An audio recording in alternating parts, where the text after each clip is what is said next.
Hi everyone, and thank you for joining our webinar today on how to create meaningful connections with students and graduates. And my name is Jacob. I lead the partnerships team here at Debut, and I'm joined by Philippa. Hi, I'm Philippa from Brand Potential. We are an independent insight and strategy agency working with Debut. Thanks, Philippa. So during the next half hour or so, we'll be talking about the current student and graduate landscape and discuss how you as an employer can build trust and thus meaningful connections with this future workforce. So we've conducted some really exciting research. It's been quite a long time coming, a lot of work over the previous months, and we're really excited to share this with you here today, or at least a snapshot of it. And after the presentation, we'll open the room up for discussion, and really keen to hear your thoughts and experiences on this topic. So the presentation will be covering three main areas. The first will be understanding today's students and graduates from me. The next section will be presented by Philippa, so our research findings and explore how to connect and engage with candidates. And lastly, how Debut are approaching the student market, which I'll lead, and then we'll wrap up. So it should be about half an hour or so, and we will first start with understanding today's students and graduates. But before we get started, we would just like to conduct a quick poll. So your audience participation is very much appreciated. And we really want to get you thinking about the job search journey from a student or graduate perspective. So if the technology is our friend today, you should be seeing a quick poll appear on your screens. And the question is, how do you think most engineering students feel about the job search journey? And please select one of the following answers. I'll just give all of you, quite a few of you, a moment to answer that.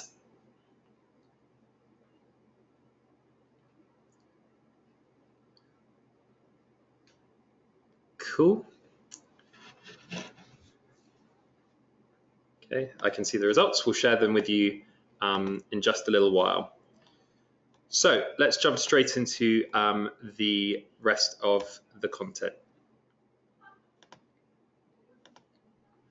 So there's a really interesting quote here that if you work with us at Debut, you'll know quite well, which is that more than any other group, younger people expect to be able to use their mobiles to manage their lives. And they've really never known a time when mobiles weren't their ever-present companions. And this is from the Deloitte Mobile Behaviours Survey in 2017. And a really important point that has been featuring in discussions with customers in the last months is how do we define this target segment that we're working with? So the word millennial has been bounded around a lot for years, in the years since we've started Debut.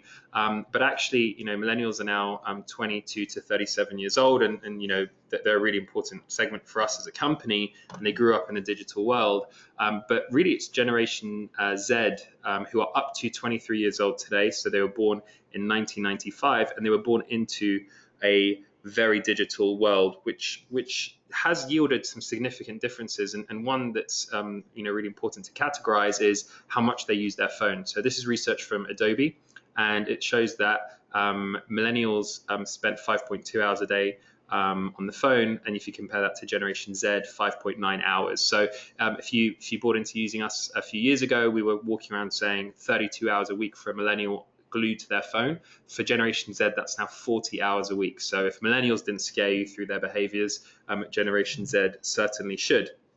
And it may be easy to say, phones are ubiquitous in their lives, and so they're just part of their furniture, and kind of are not that important to them. But actually, this is a really great piece of research from Google, who they did it in partnership with Ipsos on understanding Generation Z.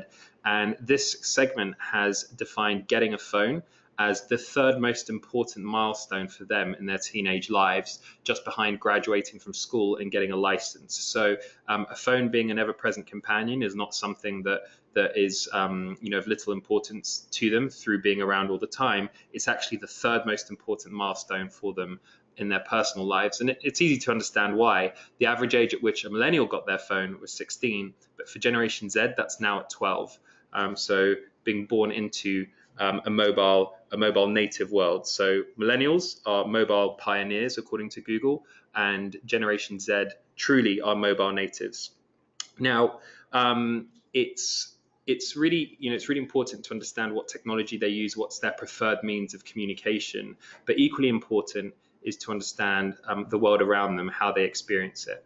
And you may assume also that, this reality means that being very connected, having every bit of information or education or access to services at your fingertips, yields a very easy existence. But the reality is, this is far from the truth. And actually, this generation is facing challenges that were unprecedented in history for any generation. Just touching on a few key categories, it now costs £80,000 for a deposit to buy a house, a typical home in London. So, if you're a Generation Z candidate leaving university, the prospect of home ownership seems very, very far away indeed. Political uncertainty is, we all know what's going on in the world today. I don't need to mention any number of the sensationalist stories in the landscape, be it at national or global level. But how do we think that's impacting young people today, though? And a really, really telling poll found a few months ago that just 20% of respondents globally under 35 said that they would be better off than the generation before them. So you can really see how the culmination of what's going on in global politics, and there are other categories involved in this number, but has really led to a sense of pessimism about the future. And zooming in on the economy, we've recently in September marked 10 years since the financial crisis erupted. And really, it was very unfortunate timing for a lot of millennials who started graduate programs, and they lost their jobs the same day that they started. And there's a great article in The Economist the other day to mark the 10-year anniversary of a young man who started on the Lehman Brothers graduate program. And he really goes into detail describing the feeling he had when the bank collapsed. And, it dawned on him that he has hundreds of thousands of dollars in debt, and how this made him and his family, and crucially his younger siblings, Generation Z, incredibly risk averse. And there's a real sense of betrayal and the expectation that just around the corner, there could be a nasty economic shock like 2008. And it's an extreme example, yes, but this anxiety is backed up by, low economic growth in the UK. And if you read the headlines, it could be well founded. And finally, on a more kind of empowering point, today's cultural reality is something that Generation Z really grew up with. So they grew up seeing millennials help elect a black president, legalize gay marriage. Many Generation Zers see these milestones as the complete norm, and they are, as a result, much more involved than their predecessors, the millennials, in organizing and expressing their viewpoints on things like race relations or gender inequality or LGBTQ rights and other identity issues. So what I'm trying to say is that diversity is a given, and progress is an expectation, and it's one that they will very much drive. So they don't have the best foundation in comparison to previous generations, and there isn't that much optimism, at least on the kind of economic or political front. But culturally, they're a very empowered group, and this is really well categorized by a piece of research we recently ran as debut on the gender pay gap. And we asked a panel of students how would they feel about applying for a role in a company with a gender pay gap. And the numbers are quite scary for employers. You would think that, given that this is a macro problem, typically affecting the top of the pay scale, it doesn't really affect early careers. 55% of students would still apply to a company with a pay gap, but would think much less of them as an employer and as a brand. And 25% wouldn't apply to said employer at all, based on the ethics of having a large gap. So that's the kind of world they live in, technologically, politically, economically, and ethically. But what about you as graduate recruiters? And what are your options and what are your challenges when trying to attract this audience? So the first thing is, as much as it is a reality, it's also a potential challenge. Students expect mobile. And for a generation that is was weaned on instant gratification and feedback, how is that translating into the workplace? Specifically for you guys, how is that translated into their expectations in the recruitment process? So one piece of advice we have is run a very quick and transparent recruitment process with feedback wherever possible. Another key challenge is the plethora of attraction strategies available to you today. And just as much as there's information overload for students, the same goes for you. There are any number of channels that you can try and attack. So this is more of a challenge. How can you leverage those tools to get the tone and the place and the timing right when interacting with students? And finally, the ethics point. For such an ethically motivated generation, how can we weave a sense of purpose into the way that we communicate to them? And also organizationally, how can we roll this out effectively given the corporate challenges and limits on what can be said and promised? So let's move on to focus on some of the opportunities. So to summarize, the generation is connected, empowered, but they're experiencing massive turbulence and unprecedented ambiguity. So we'll now talk you through the research and the findings and really give you an idea for why we decided to run this research. So with all of this uncertainty, we really do need a new approach to tackling Generation Z and making sure that we're not just looking at the technology that they're using or Facebook likes or basic demographics like sector or degree of study. We've really got to try and understand through the looking glass of student perception, what are driving their behaviors, their preferences, their attitudes, and crucially, what's going to make them motivated to interact with you as employers. And this is research we've also conducted for ourselves to enable us to best acquire students for you guys to be able to target. So we're looking at the audience through three main dimensions that you can see on your screens now. And those are the subjects and sectors being studied by the students, their attitudes, their values and behaviors, which are all taken from data within the Debut app. And the third dimension, which is students' job search journey. So progress from university to actioning their career plans.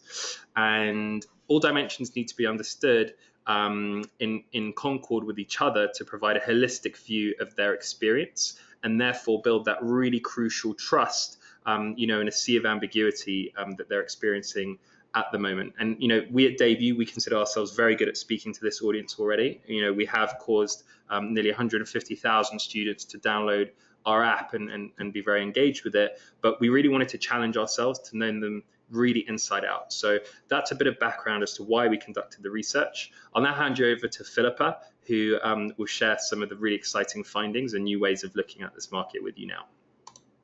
Great, thank you very much, Jacob. So today's findings come from a multi-stage research project that we conducted. This started the initial scoping phase back in April-May time, before we conducted the quantitative validation fieldwork in June, and more recently the exploratory qualitative phase in August. So we're delighted that we're in a position to share those key findings today, hot off the press. There's a wealth of data and insight sitting behind what I will talk through today. So there will be an opportunity to ask questions at the end of the session, which I'll do my best to answer today, or we can follow up at a later date. We're also producing a white paper that we will build on some of these findings. So I understand there will be an opportunity for you to subscribe to that as well. Okay. So what you see on your screen here is just an overview of the research that we conducted and how we conducted it. We sampled nearly 2,000 students and grads. They were surveyed online, split across two key samples. So our market sample consists of just over 1,500 students and grads that we achieved via an online panel to be representative of the student and graduate population. And we also spoke to just under 500 Debut users who we recruited from the app. So the data we're actually going to be sharing today relates to the market sample only. So we are representing students and grad population as a whole, not biased by recruitment provider. As this was a total market survey, we didn't apply any restrictions in terms of factors such as the universities that they went to or the courses that they studied. But we were able to talk to 84 engineering students, and they self-selected the course based on an engineering and technology code. So we will be looking at their results throughout specifically. We also ran 8 focus groups with students and graduates, with about 6 to 8 within each group, to explore some of these key themes in greater depth. And just in terms of scoping, everyone we spoke to was between 18 and 26, and they were either currently studying in their penultimate year or their final year, or they had graduated in 2017. Okay. So, the two of the key objectives behind the research were to define and validate the audience within the student and graduate population and understand how they segment, and as well as that, to understand the student journey and the functional and psychological triggers and barriers that they experience at each stage of that journey. So in terms of the sort of key overarching findings, it's enabled us to identify two key territories that contribute to driving candidate engagement. The first one being, as an employer, being present at more stages of the journey than perhaps you currently are. There's a huge opportunity in bringing potential candidates on board earlier on in their employment journey, potentially before they've even started university. And we'll touch on that in a bit more detail as we go through. And secondly, considering the needs of all consumer segments that exist out there. So we've identified 5 segments, which we'll take you through in a bit more detail. And they are all looking for different things throughout their job seeking journey. And there is an opportunity to onboard all of those segments, but in different ways. So I think it's very important to have an overview of who's out there and who your potential candidate pool is in order to think about how you attract them and engage them throughout their job seeking journey. So, thinking about the candidate journey, first of all, students and graduates typically embark on a linear journey to the workplace. So on your screen, you can see we've broken it down into the 6 key stages. The first one is where they start to form a plan. So many people start thinking about what they may do for a career in their teenage years, most having a rough plan towards the end of their A-levels. This may not always be a fully formed plan, and it may not actually play through into their actual experience in everyday life. But at this stage, there's a real feeling of positivity and optimism about the future and their prospects. The second stage they go through is a really critical stage of the journey where they are getting ready. And this is where students and grads begin to understand the options open to them, and also they begin to understand themselves as they mature and how this applies to their overall employability. This is a stage of the journey in its own right.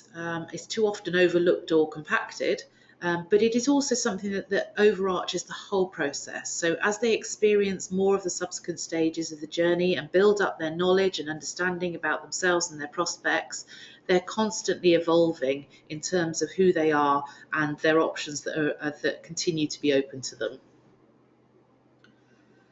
The third stage is where they actually start their search. So this is typically where potential candidates will engage with recruitment providers or employers directly to seek roles and opportunities. At this stage, some may have a clear idea of what they are looking for. However, others are looking for direction and support and inspiration about the paths that they should take. Interestingly, over half, so 54% of engineering students have or intend to apply for roles that are not related to their course or sector. This suggests they are open to other opportunities and may not intuitively follow a direct path into engineering, which suggests that there's actually potentially quite a high churn of people that aren't necessarily going to get as far as you in terms of the application and starting work phase. On the flip side of that, around 60% of non-engineering students are also considering alternative opportunities outside their core sector. So there are potential candidates out there who would be engaged in a career within engineering who aren't necessarily in the sector currently. So thinking about the application stage, stage 4, there's 3 key touch points within this phase. The first one are the triggers that actually encourage them to apply. So that might be a matching of job cards, it might be a release of roles or assessment day dates, etc., that actually triggers action at this stage. They then go into the application process itself, and then they go into the third phase, which is managing knockbacks. So this obviously doesn't happen too often, but it does have a significant role for them in terms of building on their confidence levels and reverting back to that get ready stage and understanding their options and understanding themselves. The next stage they go through is the attending interviews and assessment days. And this can be cyclical depending on how successful they've been at that process. So they may then go back into the start search and the apply role and back in through the interview stage many times. But once they are successful in securing a role, potential candidates tend to mentally and physically exit the job seeking process. and they will often exit any relationships with the recruitment providers at that stage, despite the fact that they're still not always career ready. Which means that entering the workplace is therefore a significant stage in the candidate journey, since the new employees are still seeking knowledge and support to ensure they land effectively and that they subsequently bed into the organisation. And that's an opportunity in that interim transition period between interview and starting work, to really help onboard these students and graduates and make sure that they are ready to hit the organisation at their best. So whilst these journey stages may seem intuitive, understanding the physical and emotional process students and grads are going through at each of these milestones is where employers can engage potential candidates by building trust through understanding. So in terms of when students and graduates are starting to think about the job process, many are starting to think about jobs early on in the process. So this chart shows you that within engineering, 44% of students and grads are starting to think about what job they'd like to do before university. And that's slightly higher than the total population as a whole, which is at 39%. So engaging these candidates early on in their student life, even before university, could be a great opportunity to inspire them to stay within engineering at that former plan stage, and also to help them understand their opportunities by promoting the industry, promoting your business and providing clarity on what the range of different jobs in engineering might involve, and importantly, what they will get out of it in practical and lifestyle terms. Also helping them to understand the skills they will develop and their typical progression paths is key in terms of understanding the information that they are really crying out for that will help lock them into the sector and keep them on that trajectory through their course right the way through to employment. However, you'll see there over 1/5, so 21% of engineering students are waiting until their final years or even after graduating to really think about their next steps.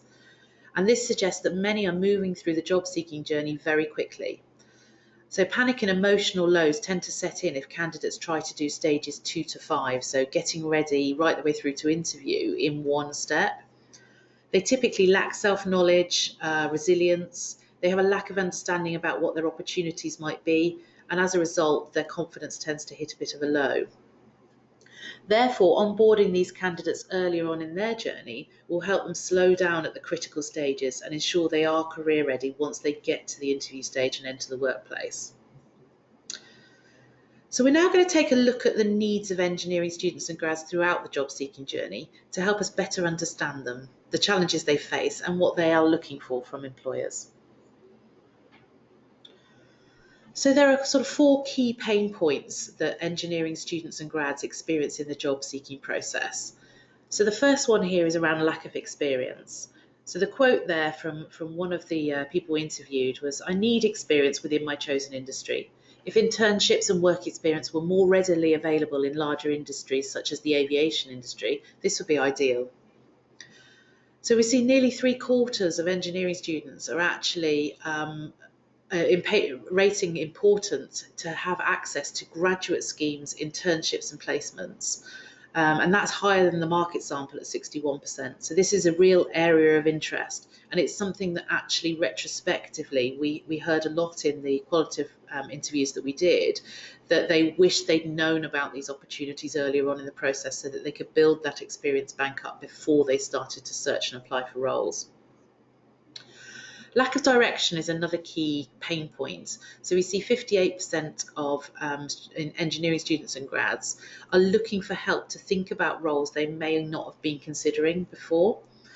This is in line with the market sample and just demonstrates that actually they are open to new opportunities and they are open to being swayed outside of their core sector. So trying to engage them clearly on and giving them direction earlier on in that process is a way of making sure that they're locked into engineering. A third pain point is around the lengthy process that they go through. So 58% of engineering students wish that they didn't have to fill out the lengthy application forms. It's not that they want to bypass this altogether, and the wider research that we've done has shown that they do expect to work for interviews and they want to maintain control over their submissions, but quicker and more efficient processes are still desired. So this is a key pain point and something that they are looking to resolve in the application process. And then finally, a lack of communication. So here the quote is failing the application process but not being told why, getting to the interview stage but waiting to be told if I was successful is a real pain point. And we see that 69% of engineering students are looking for a quick response, and the lack of feedback and communication from employers throughout the process is a real bugbear for them and a pain point they're really looking to overcome. So here we have some numbers around some of the softer, more emotional needs that engineering and students and grads are looking for. It's not just functional support. They are looking for emotional support to help build their confidence as a job prospect. So on the left-hand side, you can see that actually sort of 70% plus are looking for support to be able to feel more confident and more supported in the job seeking process. And in that central column, a similar proportion are looking for personalised and tailored approaches so that they feel that they are in control. Whilst not a key driver for all, feeling special and exclusive, which we can see on the right-hand side of that slide, are also key motivators for some students and candidates. And it's worth bearing that in mind when we go on to have a look at how they segment. So understanding how important some of these emotional drivers are and how they segment across your sector allows you to engage more effectively with prospective candidates, which then leads us on to explore our segmentation in a bit more detail. So we identified 5 key segments. So we know that not everybody's the same, and we know that individuals are motivated by different things. So these 5 segments typify the engineering student and grad population, and they are characterised according to the confidence levels that they experience as themselves as a job prospect. So that's not always related to inherent confidence levels that they feel on a personal level, and also their desire to be seen as a unique prospect. And these segments can be sized and profiled accordingly. So at the top there, we've got the Empower Me segment, who represent 15% of the engineering student and grad population. And these guys are confident in themselves as a job prospect. I know I'm employable. I want to be considered part of the top tier to stand out by being one of the best. They tend to have strong academic backgrounds, and they are comfortable with being in the top tier. They don't necessarily need to stand out as unique propositions, but they have a peer system that allows them to have the innate confidence about themselves as prospects, and therefore they need little or no support, but they are looking for abilities to network and to be connected up with employers and to have the best jobs available to them.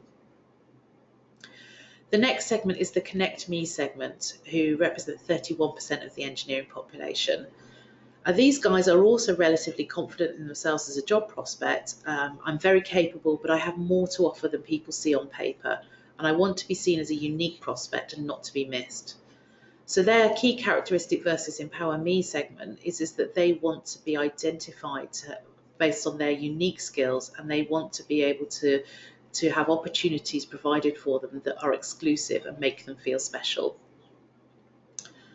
On the left-hand side, we've got the Reassure Me segment, who account for 1/5 of the engineering population. And these guys feel that they're probably employable. They don't expect to stand out, and they see themselves just as another grad going for a normal role.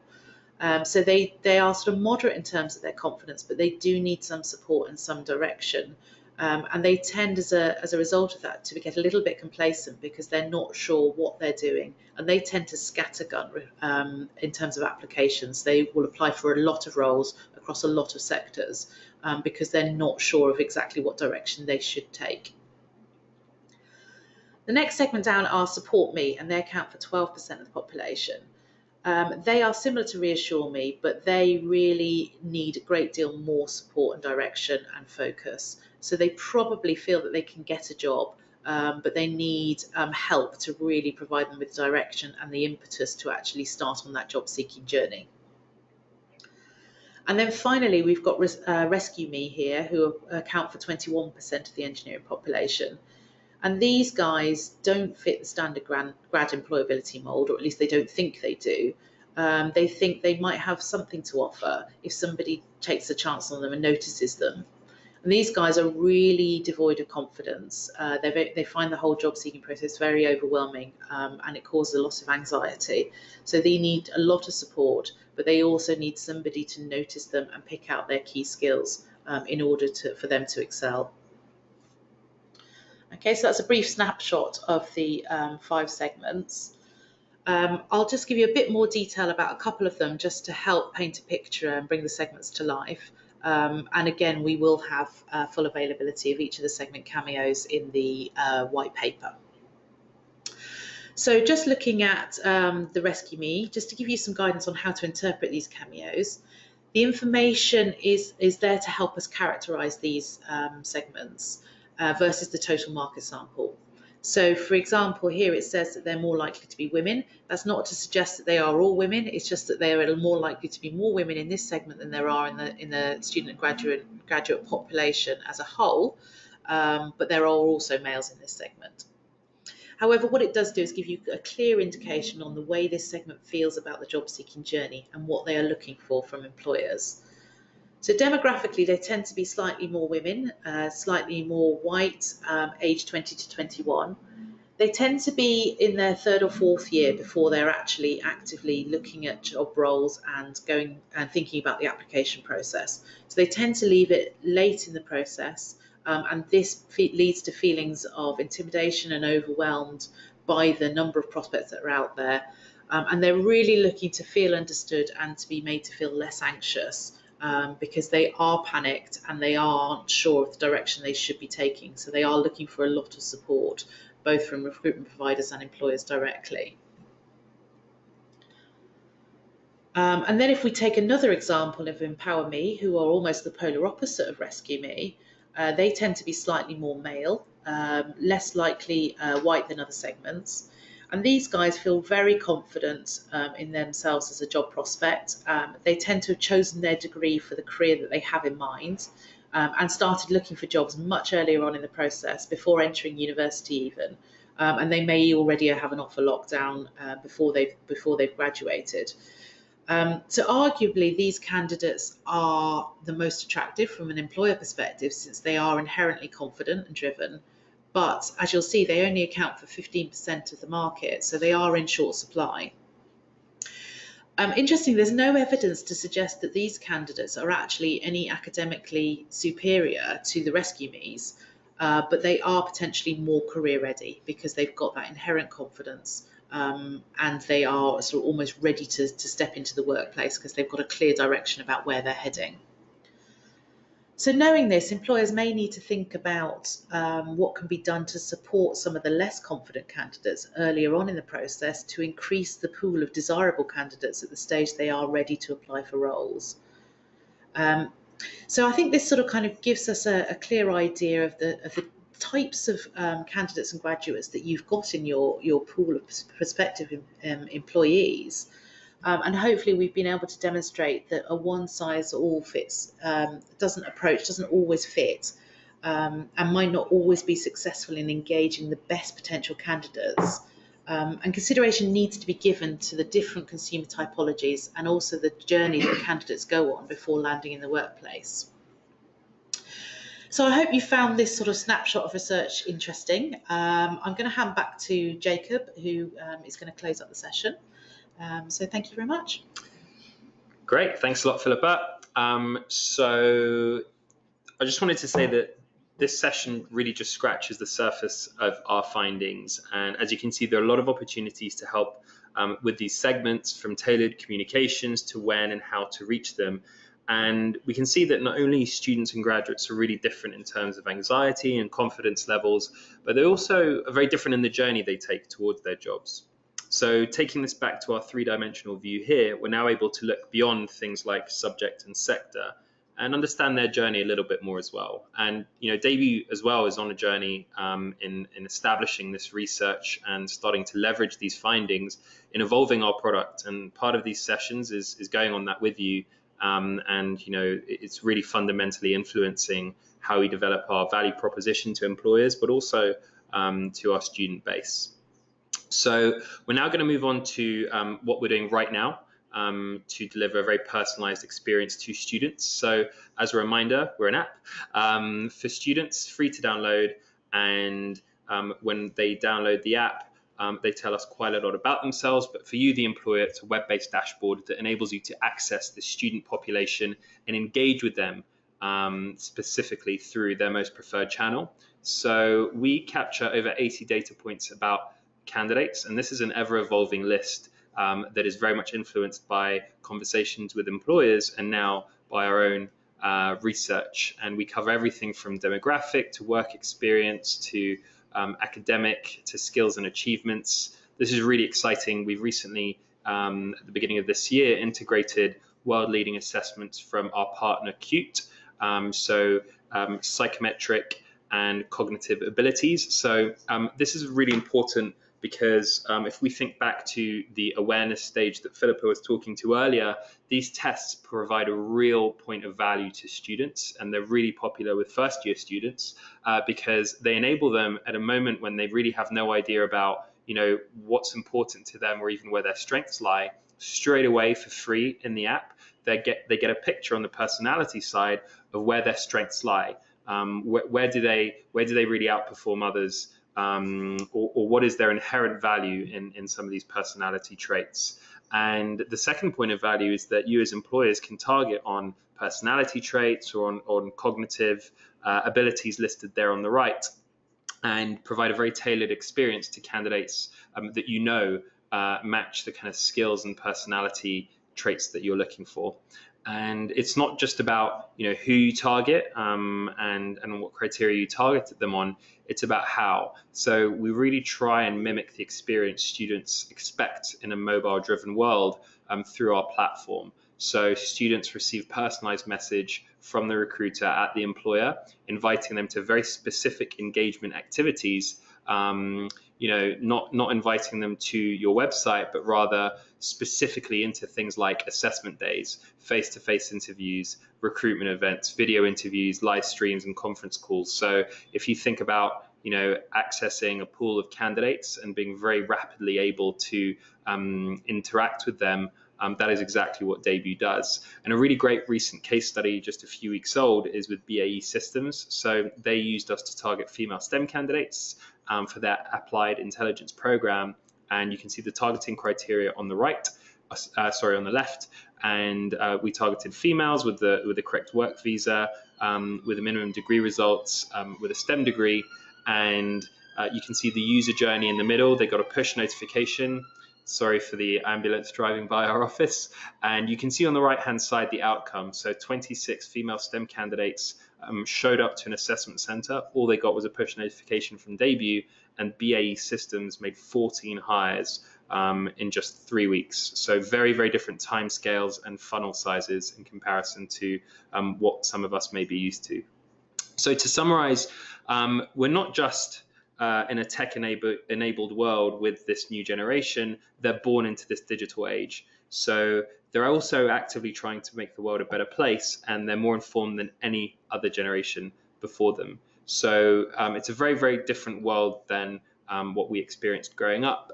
And we need to support them before they start applying for jobs. And we're actually seeing this in our recommendations we're making to our customers and in the results that they're getting. So increasingly every year we're sending more activity towards first year students, towards school leavers, not necessarily directly linked to recruitment activities, but to things like conference calls to warn them to apply, to start to build that personal connection between brand and candidate, really treating them like a unique entity and starting to build those links so that, yes, they become your brand ambassadors, so that, yes, they attend your open evenings and they feel like you're personally invested in their journey from an early stage. And finally, you really need to understand who your student audience is and target those communications accordingly. So, through our profiling, something that we're going to start rolling out to our customers is, well, if we're thinking about targeting a demographic that's primarily, a rescue me candidate, you may want to soften the call to action to something more like, let us help you on your journey from that rescue me panic point right the way through to feeling more empowered me, and vice versa. If you're targeting someone who's an empower me, you can go with more exclusive messaging, which is certainly what we're doing at the moment with that previous example. So just as a reminder, we'll move now on to the Q&A, but we are going to be releasing a white paper in the next couple of weeks with the in-depth findings from the substantial research we've been conducting with brand potential. And in the coming months, we're going to have multiple sessions like this covering different segments, different approaches, and really starting to leverage this research that is really going to change how we view our mutual target audience. So I'll now move on to questions from the group. So quite a few coming in. So I think just because of time, we're going to have to keep it down to a couple of questions. So there's one here from Katie for Philippa. Oh, yes. Yeah. Thank you, Katie. So the question is, how should you as a recruiter react and communicate if a candidate is very anxious? So I think, the students that are very anxious, particularly the rescue me's, are very easily overwhelmed. So being clear on what's expected of them at each stage of the journey is really, really important.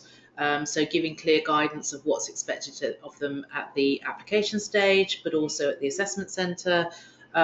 And really importantly, helping them deal with knockbacks. So clear feedback on where they've gone wrong, what they can improve on is really vital to building their confidence. Thank you. So another question in from Amir. So the question is, how are you going to use the research to improve your product and client performance? Well, I touched on a couple of these points already, and the reality is that there's so much to go through. But changes that have instantly happened is in the type of copy we're sending out to students. So that's something that we can impact very quickly. And our product team, they're actually sat behind us at the moment, are busy figuring out how to deploy all of these findings to make Debut a much more holistic platform for all student segments.